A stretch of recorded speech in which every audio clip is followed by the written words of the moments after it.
on the Kuzari for today. I think Elaine sent out an email. You sent out an email letting people know that we're going to continue for another couple of weeks. Right. So the last week, are you here or you're not here? The last week in June. I should be here. Okay. I should be here. No, I was supposed to, but I don't. Okay. Yeah. Okay. So we're on page 266 in the Kuzari. And we were talking about the definition of a chassid. And the last thing that I left you with was this idea that the Gemara tells us that a person has to know themselves. A person has an obligation to try and figure out, who am I? What are my personality traits? Because in order to be able to know how to behave properly, I have to know if I have a tendency towards passivity or towards aggression, towards anger or towards happiness, towards depression or towards excitement. And that way, I'm able to channel my natural tendencies towards the service of Hashem. Right? Like we mentioned, the Gemara says that a person the Gemara in Shabbat, I showed you the quote last time, a person who's born under the Koach HaMadim, or the Mazel of Madim, is born under the star of Mars. The Gemara says that there's predestination when it comes to character traits. Some people are born with a greater tendency towards violence. So if a person, that's the way the Gemara describes it. If you're born under the red star of Mars, Mars in mythology, not only in Greek mythology but also in Jewish mythology, is descriptive of an astrological forecast towards bloodshed or violence. So if a person is born under that particular star, with that tendency, with that predestination, so then that person can decide how he wants to use that bloodlust in his personality. He can either become a shoichet and provide meat as a butcher to many people.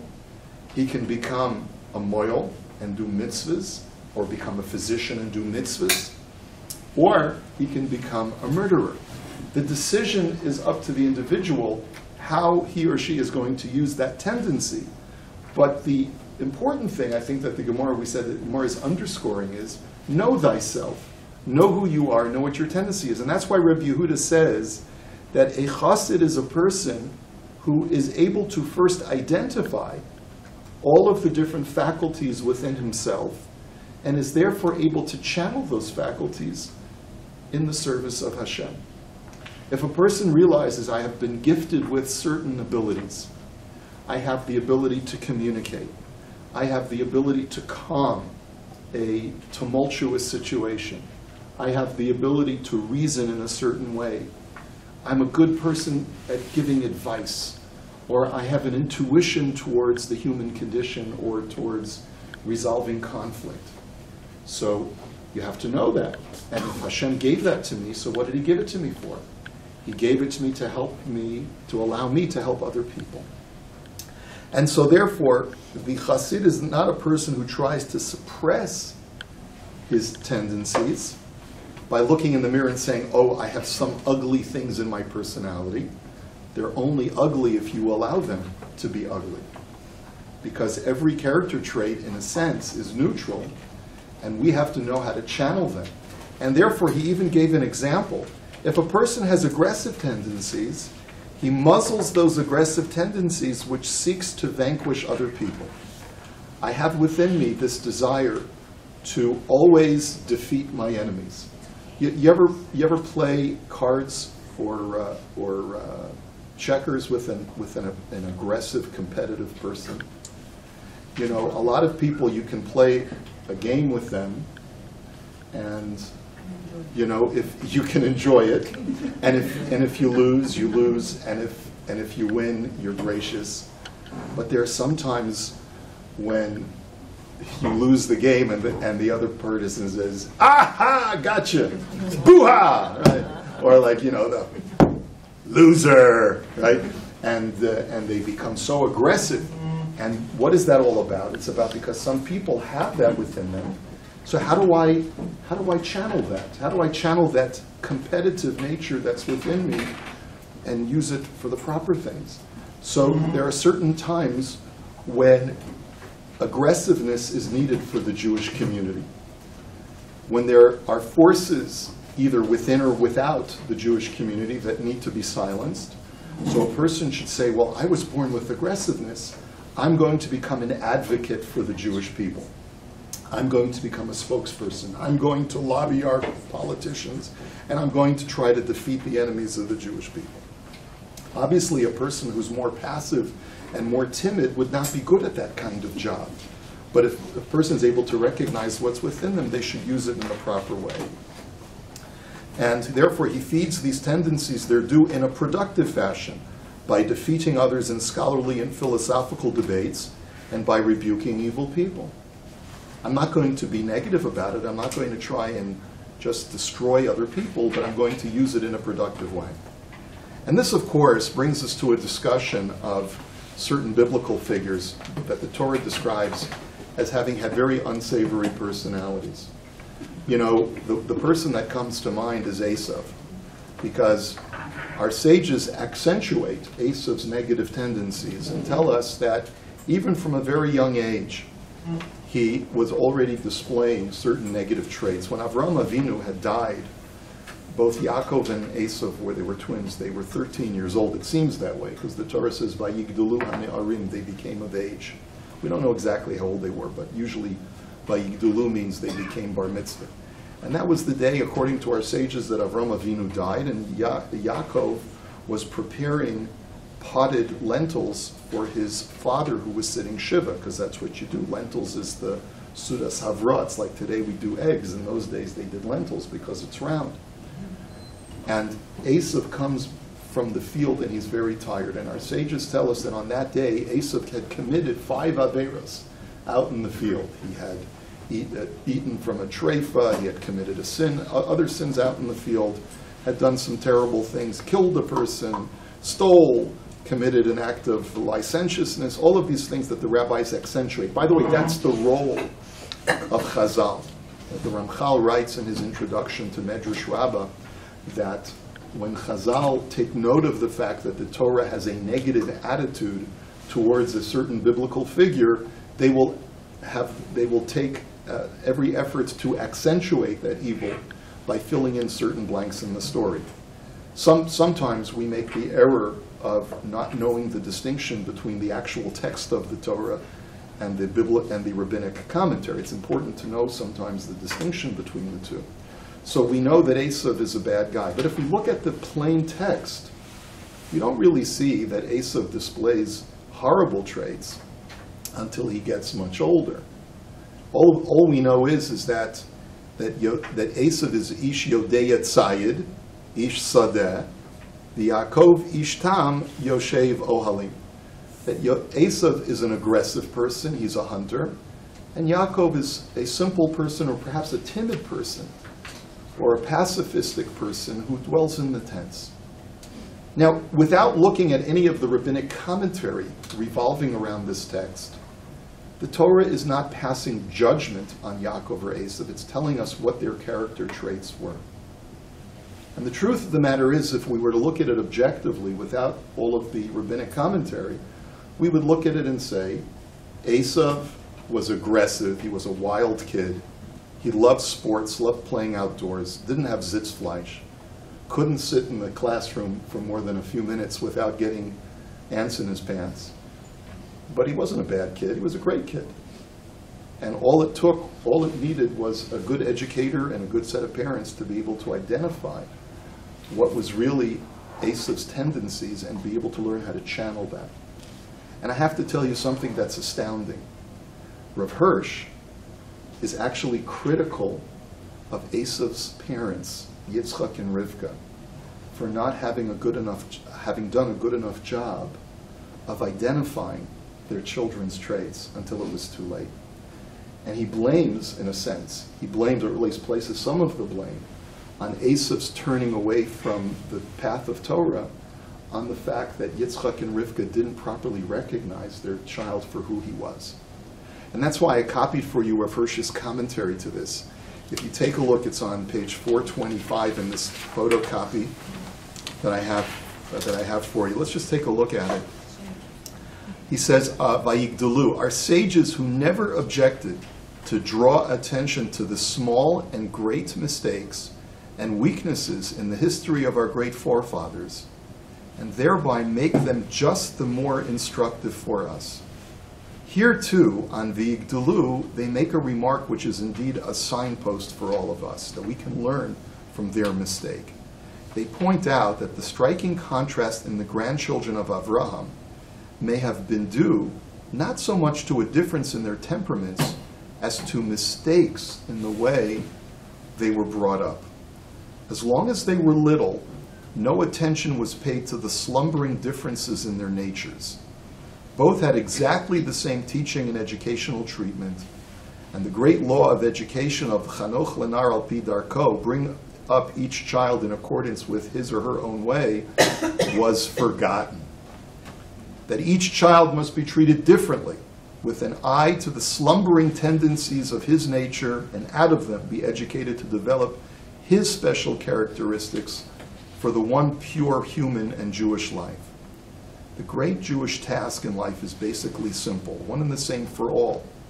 But in its realization is as complicated and varied as human natures and tendencies are varied, and the manifold varieties of life that result from them.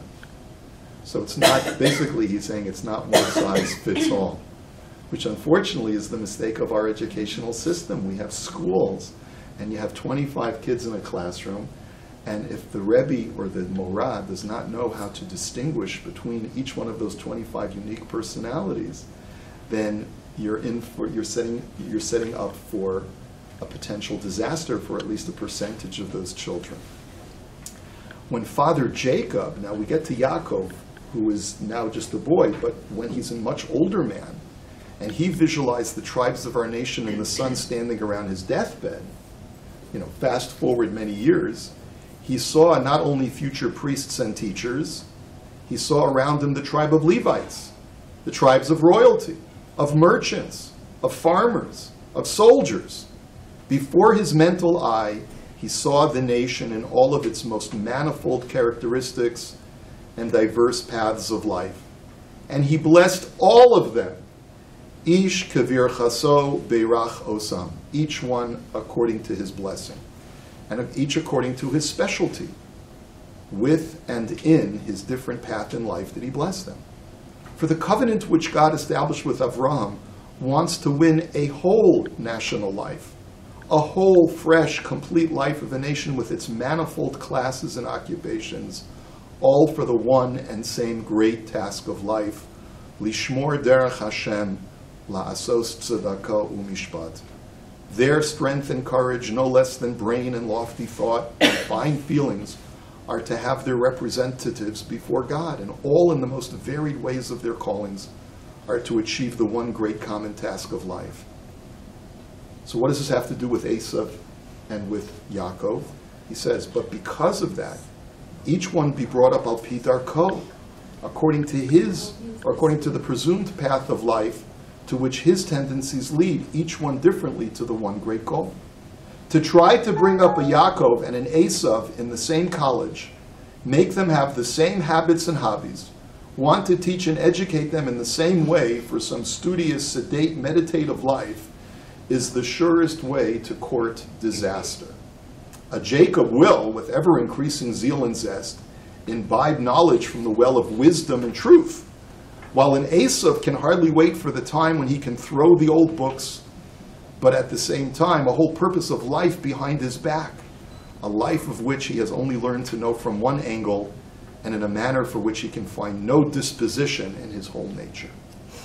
Had Yitzchak and Rivka studied Esav's nature and character early enough and asked themselves, how can even an Esav, how can all the strength and energy, agility and courage that lie slumbering in this child be won over to be used in the service of God, and the future Gibor be trained to become not a Gibor Tzayid, not to become a hunter, but in truth a Gibor Lifnei Hashem, a warrior of God, then Jacob and Esav, with their totally different natures, could still have remained twin brothers in spirit and life. Quite early in life, Esav's sword and Yaakov's spirit could have worked hand in hand. And who can say what a different aspect the whole history of the ages might have presented? But as it was, Vayigdulu hane'arim, only when the boys had grown into men, one was surprised to see that out of one and the selfsame womb, having had exactly the same care, training, and schooling, two such contrasting persons emerge. And so essentially what Rav Hirsch is saying is that the parents woke up too late. Parents woke up too late. And as a result of Yitzchak and Rivka realizing only too late what Esav's tendencies were, his whole educational upbringing was all wrong for him. And that's why he couldn't wait to run out of Yiddishkeit as quickly as possible. Yes? I feel that it's not only the parents' responsibility, but it's also the teacher's responsibility. Like, I can give you an example. Well, no, I totally agree with you, but it's the primary responsibility of the parents. But if it's I know, on today. listen, I spend tens of thousands of dollars every year on my child's education. But if at the end of the day, I have to realize that a school is limited in its ability to educate my child, they're not going to provide necessarily all of the values that I want my child to have. And they're certainly not going to be able to identify all of the unique tendencies that my child has. Believe me, there have been plenty of times when I've wanted to blame the school. Well, I can give you, my daughter went to Beis Yaakov. I don't want to hear any names, please. No specific schools. schools. Any names. It's just that because she came from Thornhill, they bothered her about the length of her skirt. It did cover her knees, but somehow they picked on her because she was from Thornhill. Now, she was an A student. She's almost genius material, and the principal said to her, you know, you're putting too much emphasis on your education and not enough on your dress code. And because of that, because he bothered her for 4 years that she was there, she now wears her skirts above her knee. Right. Okay, so she was rebelled. yeah. She So rebelled, right. and now I have this situation. Okay. I No, had I a conversation with them many times to just leave her alone. I very much appreciate your very valid And I even criticism. offered to take her out of the school. Yeah. Okay. Anyway. And they didn't want me to. Okay. Point well taken.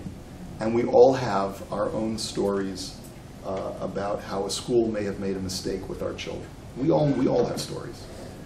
And I have many stories.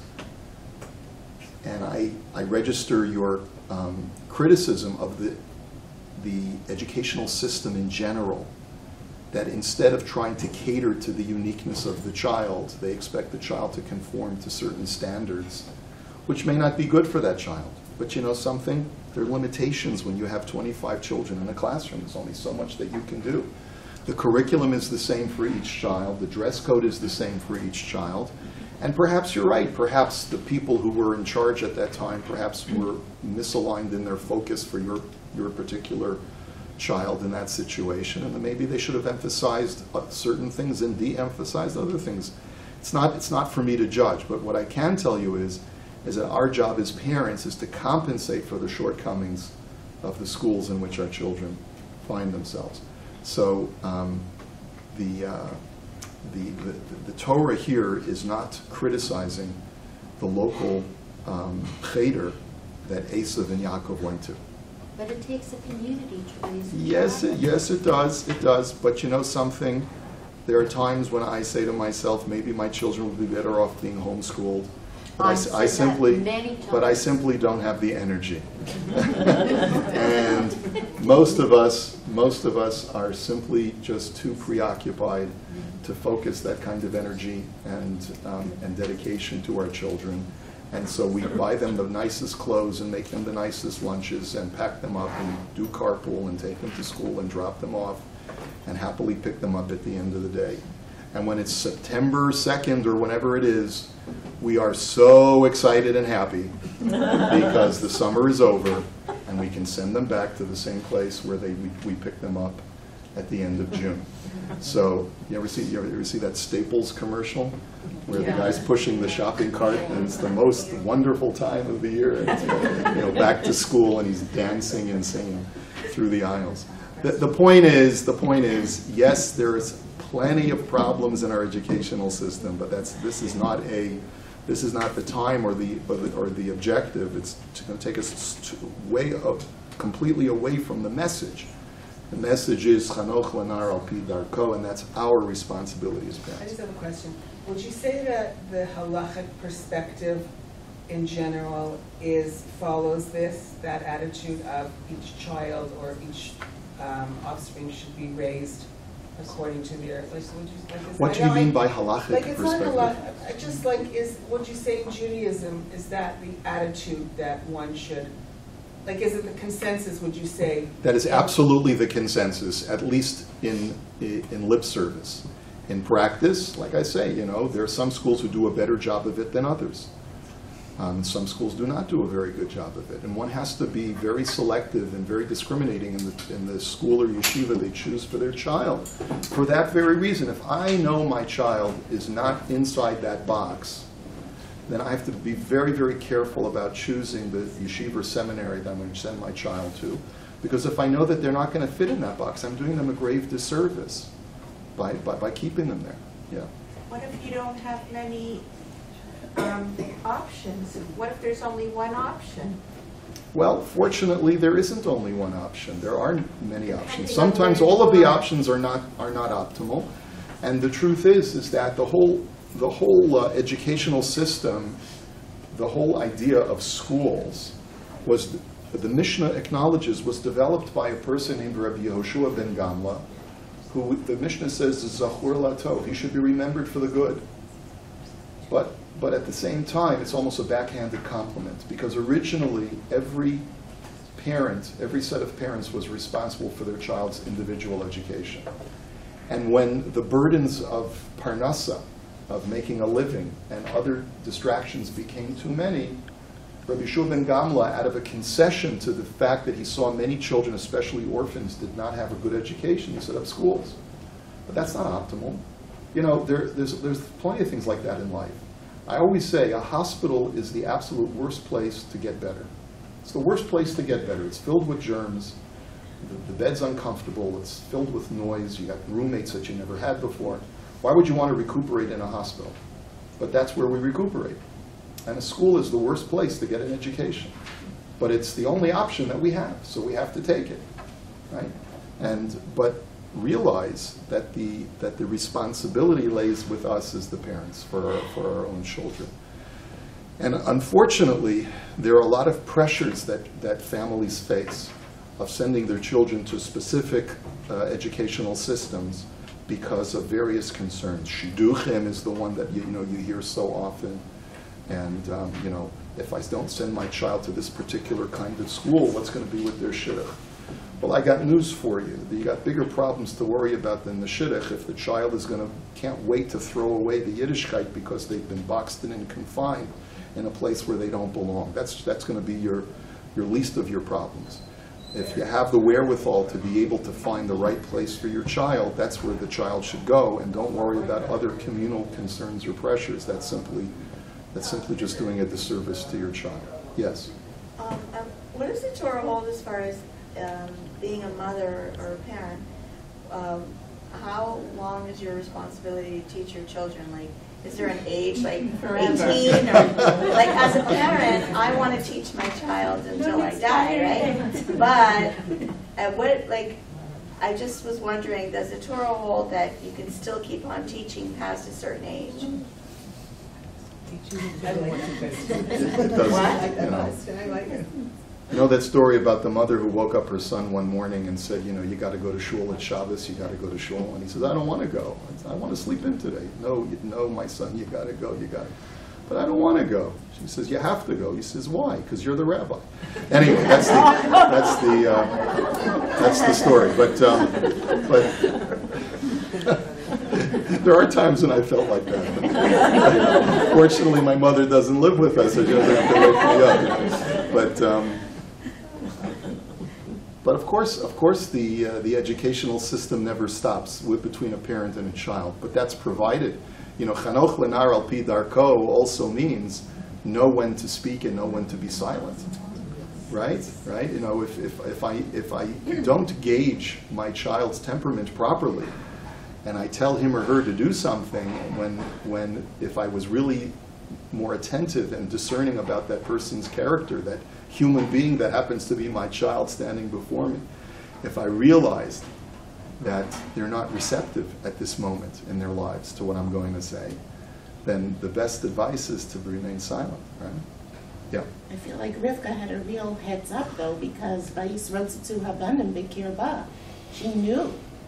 Most of us don't have that, Yes, and again, here's what you're essentially saying. The rabbis, the Chazal, in their interpretation of this psukim, tell us, at least one tradition in Chazal tells us that Rivka had a heads up. We don't see that in the psukim. Rav Hirsch is invoking a whole different midrashic school of thought in this area. And he's saying there's another midrashic tradition, which is there was no advance warning, but the parents needed to identify it, and they failed. Yitzchak and Rivka failed to identify what they should have seen early on. And it's a lesson for us, and we should never shy away from identifying mistakes that our great tzaddikim, our great matriarchs and patriarchs made. Because the reason why the Torah records them is so that we can learn from those mistakes. So if it was a mistake that Yitzchak and Rivka made by not more carefully identifying their children's uniqueness at an early age, so then that's a lesson for us. This is a very powerful Rav Hirsch. We should keep this and post it on our refrigerators, and, with a refrigerator magnet, and keep it up there. This is such an important teaching. Do you not think that Esav really was a very tricky kind of a kid, and they might have tried their best, but that's the chunk of protoplasm they had to work with? Yes, but you see, if we're going to resign ourselves to that, everyone's just a chunk of protoplasm, then where does free will come in? Where is divine justice? If God had created Esav with such an overpowering propensity to evil, then that goes against the basic belief that we have that every human being is born with the ability to choose between good and evil. That's at least, for most Jewish thinkers, that's one of the most basic human rights that God gave us. So Esav must have had the freedom to choose. Right, but I'm thinking in terms of his parents, that maybe they really did try their best. Or maybe they did try and see it from his perspective, but it was a very challenging situation. Okay, and you know something? I know situations where despite the parents' best of intentions, the parents simply were not equipped to deal with such a child. So it's also possible. Sometimes God presents parents who are very, very gentle, very soft-spoken, and don't raise their voice ever.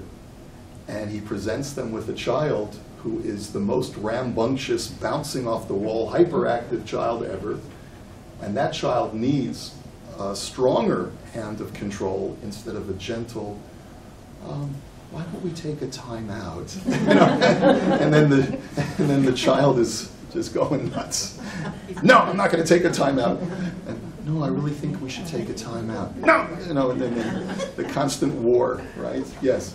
But I find that in this generation, Yes. not so much when I was growing up, a lot of parents are actually afraid of their children. They're afraid of even married children. If they say something, they may get verbally attacked. You know And something? why should It's parents be scared of what children? Shireen. I love what you're saying, but I want to carefully define it. Yeah. I want to better hone in on it. Are we afraid? What are we afraid of?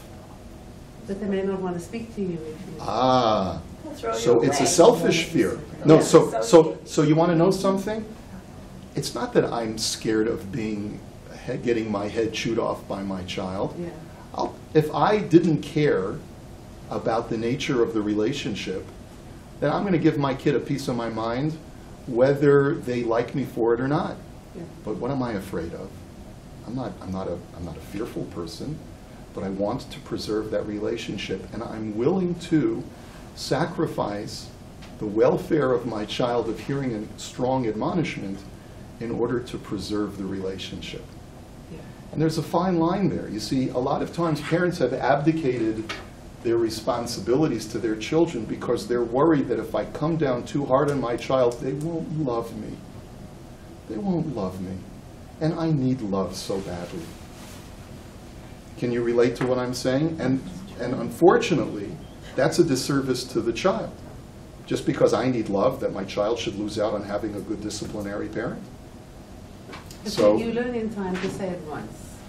Of course, and that goes back to your Machatenister's word, which is sometimes we have to know when to speak and when to be silent.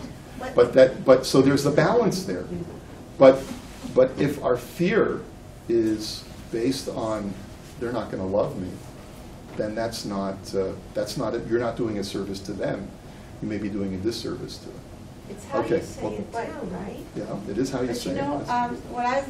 I'm still learning. I'm still evolving as a human being, you know. We all are. But what I'm finally realizing is, like, it's more action rather than what you say. So, like, as a role model, they're watching you from the time they're born. They're watching everything you do, everything you say, how you interact with other people.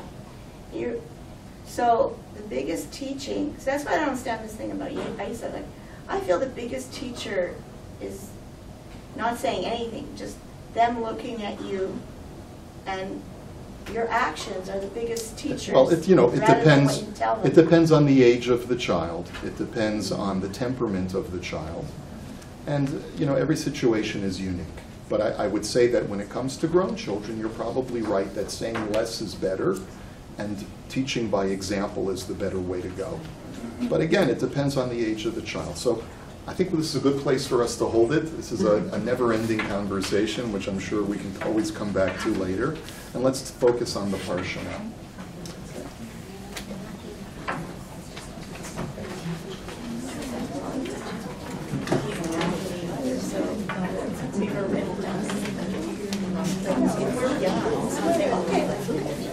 Our kids are all grown.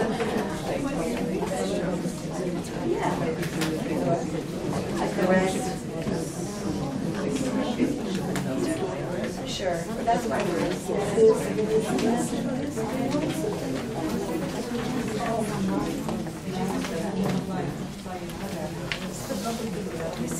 would have done